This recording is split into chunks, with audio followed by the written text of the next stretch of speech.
guys, today I'm going to be talking about whether skeletons are worth it after the update, and also in general if goblins are a better choice than skeletons to have in your deck. So first we're just going to look at the cost of each card. Skeletons, the cheapest card in the game, only costing 1 elixir, while goblins are slightly more expensive at a cost of 2 elixir. Putting this in statistical terms, goblins cost double skeletons, or in other words, 100% more. Remember that figure. Alright, the next comparison I want to make between these two cards is their damage output, so that's the damage that this card can do every second. Individually, each skeleton does 67 damage per second, compared with a slightly higher value of 96 per second for goblins. Now before the update we couldn't just compare these two figures, because there were 4 skeletons and only 3 goblins.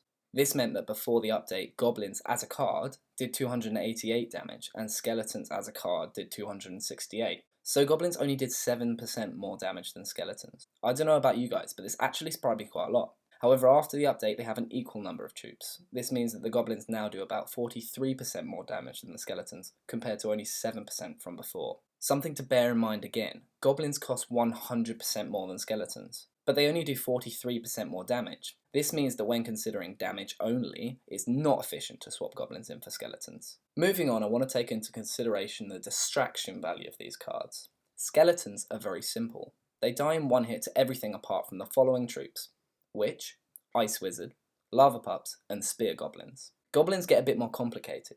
They die in 2 hits to the following: the Tower, Barbarians, Baby Dragon, which surprised me quite a lot, Dark Prince, which also surprised me quite a lot, Giant Skeleton, Guards, the Knight, Miner, and Princess. Alright then, for 3 hits it's the Minions, Archers, Skeletons, and the Ice Wizard, and then for 4 hits it's the Spear Goblins, the Witch, and the Lava Pups.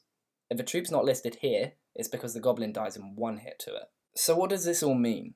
Well, let's compare the two to give you guys an idea of their distraction value. I've got number of distractions written down the middle. This is the number of hits the troop can take before dying. So if a goblin dies in 2 hits, well there's 3 goblins, so that means they can take 6 hits. The higher the number, the higher the distraction value. These numbers off to the side are the amount of cards in the game which either goblins or skeletons can distract 3 or 6, etc. times. As you can see, the skeletons offer very little distraction value in terms of hits.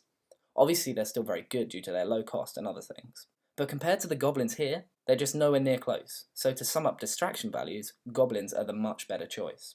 So what should you take from this video? Which card should you choose, goblins or skeletons? Well, I've concluded that it mainly depends on what you need the troop for. If you're using it for damage, go for the skeletons. They're much more efficient.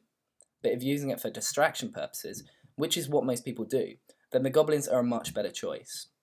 So my answer to the question, goblins or skeletons, is goblins. Now that they both have an equal troop count, to me they're just a much better choice.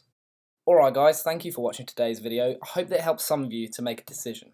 That's all from me for today, so until next time, bye for now.